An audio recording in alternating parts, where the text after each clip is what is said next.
J'imagine de la déception, vous êtes devant, vous partez très bien. Gros score à la mi-temps pour vous. Les Sharks reviennent au fur et à mesure là dans cette deuxième mi-temps.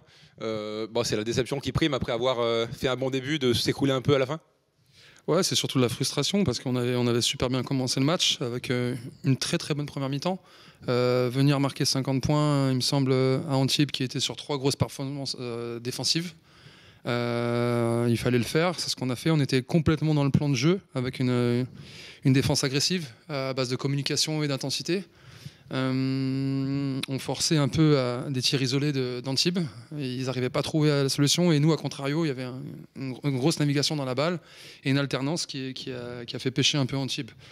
Donc on revient à la mi-temps et on avait un peu l'expérience de Nantes où on menait de 20 points.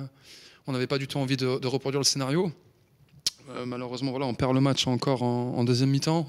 Il y a eu un lac d'intensité dans les deuxièmes temps de défense, des petits ballons qui traînent, des petits hustles, comme on appelle ça. Antibes a été un peu plus de niaque, j'ai trouvé. Et ils ont aussi trouvé des shoots en fin de possession qui nous ont fait mal à chaque fois, qui étaient un peu punitifs. Nous, voilà, on a eu une grosse deuxième mi-temps de trait qui a mis des shoots importants, mais c'est vrai qu'on s'est un peu démantelé, je dirais, collectivement. On a eu un peu la tête sous l'eau avec le retour d'Antibes, la salle a poussé. Donc voilà, on était toujours à 3-4 minutes, on est toujours dans le match. Même quand il reste quelques possessions, on est toujours dans le match, on n'a pas beaucoup de fautes. Voilà, on laisse échapper le match.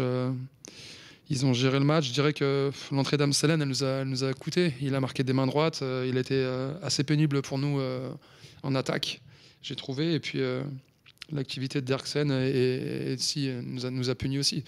Donc voilà, c'est une frustration parce qu'on avait deux gros déplacements Nantes-Antibes.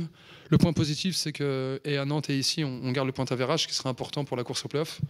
Ça, c'est le point positif. Et maintenant, il y a un break. On va essayer de digérer ça pour nous. Voilà, on a une équipe jeune. On a besoin de travailler encore des points essentiels. Et voilà, le petit break et on va repartir ensuite, j'espère.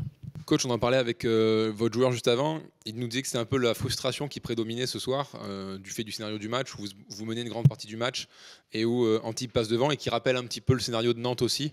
C'est votre avis également? Oui, des scénarios qui peuvent un petit peu se comparer, même si je pense que la première mi-temps ici était quand même plus disputée.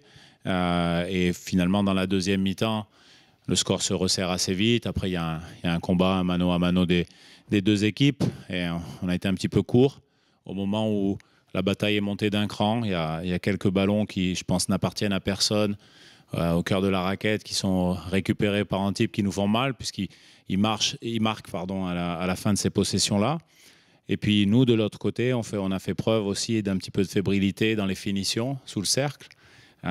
Puisqu'en première mi-temps, on était plutôt efficace là-dessus. Et soit on rate 4-5 tirs d'affilée à un moment clé. Voilà, eux, ils ont su trouver de l'adresse à ce moment-là par Roger Bahamouté, puis ensuite avec Nobel, puis Pollard, puis Derksen.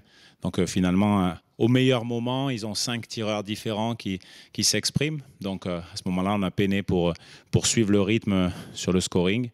Et voilà, donc on se fait détacher sur la fin. Bon, après, dans la construction de notre match, je pense qu'on a proposé des arguments pendant une bonne partie de la rencontre, mais pas suffisamment.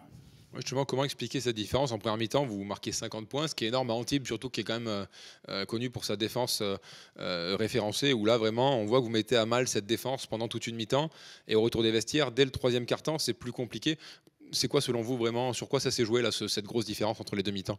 Je pense eux déjà, ils ont haussé le ton. Donc, c'est d'abord les adversaires qui sont à féliciter sur cet aspect-là, hein, puisqu'on marque 29 points en deuxième mi-temps. Et je pense que nous, on a manqué de mobilité. Là où on avait réussi à tourner notre avantage d'être plus petit en première mi-temps en ayant un basket avec beaucoup de mobilité, de coupe sans ballon, etc., de jeu de relance. En deuxième mi-temps, ils ont réussi à plus nous arrêter. Et c'est à ce moment-là peut-être que le manque de la taille de notre pivot titulaire a manqué. Hein. L'absence de Serge Mortala dans ce match-là a manqué un petit peu pour retrouver un point de fixation différent proche du cercle. Et donc, petit à petit, notre jeu offensif s'est effrité.